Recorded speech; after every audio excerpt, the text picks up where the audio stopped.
Good morning student. Good morning ma'am. आप लोग कैसे हो? अच्छे हैं मैम। तो पिछले क्लास में मैंने कहा था कि मैं आत्मत्राण कविता पढ़ाऊंगी, तो आप लोग थोड़ा देख कर आएंगे। तो क्या आप लोगों ने देखा? Yes ma'am. Yes ma'am. तो पल्लवी आप बताओ, आत्मत्राण कविता किसने लिखा है? रविंद्रनाथ ठाकुर। वेरी गुड, बैठ जाओ। Thank you ma'am. तो मैं आज ये आत्मत्राण कविता स्टार्ट करूंगी।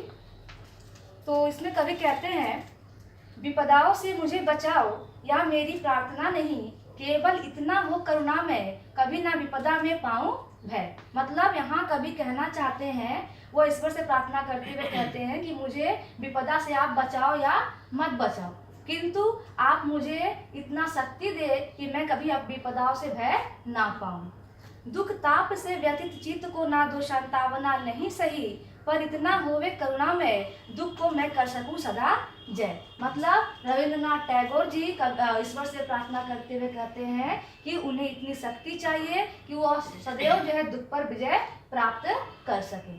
ठीक है, ये जो मैं 4 पंक्ति बताई, तो इसके माध्यम से मैं क्या बोल सकती हूँ, कवि क्या कहना चाहते हैं। तो रत्नदीप आप बताओ कि कवि किससे भय नहीं पाना चाहते हैं? दुख से भय नहीं पाना चाहते। दुख से भय नहीं पाना चाहते हैं। ठीक है, बैठ जाइए। Thank you ma'am. नीतू आप कुछ बोल पाएंगे? और क्या किससे भय नहीं पाना चाहते हैं? कवि अपने जीवन में आने वाले संकटों से, कष्टों से भय नहीं पाना चाहते हैं। वेरी गुड, बैठ जाइए।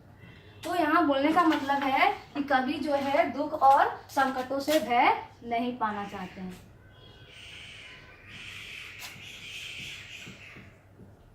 दुख और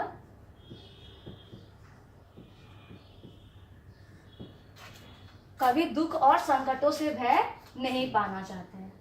तो अभिजीत आप बताएं कि कभी दुख और संकटों से भय नहीं पाने के लिए किससे प्रार्थना कर रहे हैं? मैम ईश्वर से। ईश्वर से प्रार्थना कर रहे हैं। बहुत अच्छा, बैठ जाइए। यहाँ पर हम देख रहे हैं कि दोनों पंक्ति में करुणामय शब्द का उपयोग किया गया है। तो तबस्सुम आप बताओ कि करुणा का मतलब क्या होता है? करुणा के मतलब शक्ति। शक्ति नहीं है, आप ट्राई करो और कुछ। मैम पूरा लाइन एक बार पढ़ के बताइए। केवल इतना हो करुणा में, कभी ना विपदा में पाऊं भय।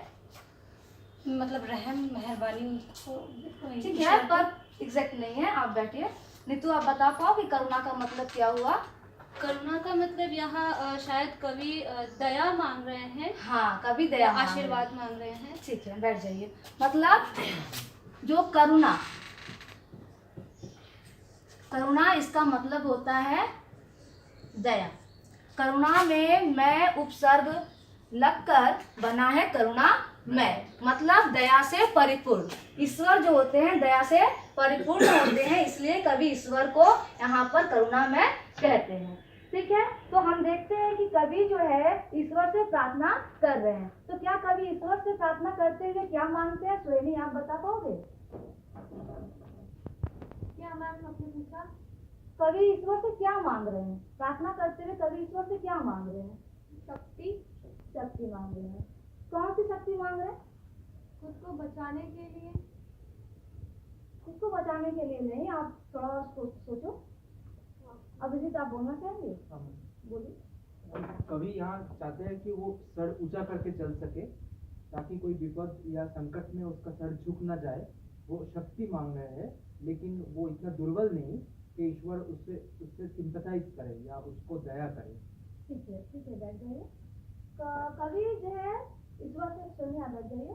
कवि ईश्वर से शक्ति मांग रहे हैं, लेकिन जो है वो शारीरिक शक्ति नहीं मांग रहे हैं। कभी नहीं चाहते कि वो शारीरिक बल पर जो है विपदा पर विजय पाए, बल्कि वो चाहते हैं कि वो आत्मबल चाहते हैं, ताकि जीवन में आने वाले कभी कोई भी संकटों से वो घबराए नहीं। ठीक है, तो कभी जो है डायरेक्ट ईश्वर से ये क्यों नहीं चाहते कि वो उनकी विपदाओं या कष्टों को दूर कर दे? अभिजीत आप बता सकते? क्योंकि जिंदगी में, पूरी जिंदगी में हमको कष्ट उठाना पड़ सकता है, तो बाद में चल के अगर कष्ट आए तो वो मुकाबला नहीं कर पाएंगे। ठीक है, बहुत अच्छा। मतलब यहाँ बोलने का मतलब हुआ कि कवि नहीं चाहते हैं कि वो जीवन में हर पल जो ईश्वर की सहायता ले। ईश्वर चाहे तो उनके कष्टों को दूर कर सकते हैं, किंतु वो नहीं चाहते कि ईश्वर जो है उनके कष्टों को दूर करे या सरल करे। इसलिए वो ईश्वर से शक्ति मांगते हैं, ताकि जो है वो खुद अपने बल पर अपने जीवन में आने वाले कष्टों और संकटों को दूर करे। आप बताओ कि कवि इस कविता के माध्यम से हमको क्या संदेश देना चाहते हैं।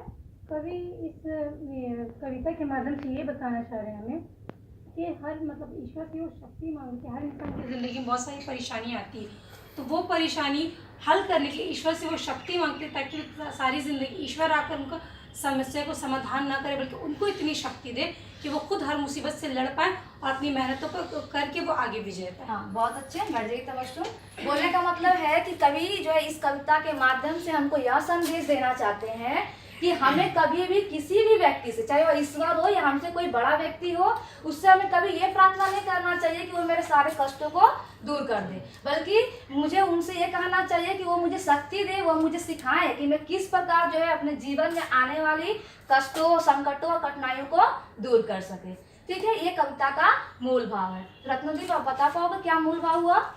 मैम, इस कविता से हमको ये पता चलता है कि हमको खुद ही झेलना चाहिए, जो कठिनाई है, जो भी दुख है, खुद को झेलना चाहिए। हाँ, वेरी गुड। बैठ जाइए।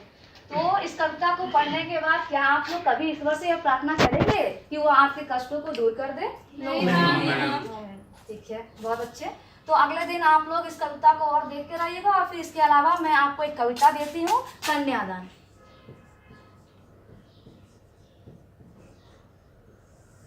आप इस कविता को अगले दिन पढ़कर आएंगे, मैं इस पर अगले दिन चर्चा करूंगी। ठीक है? Thank you thank you ma'am.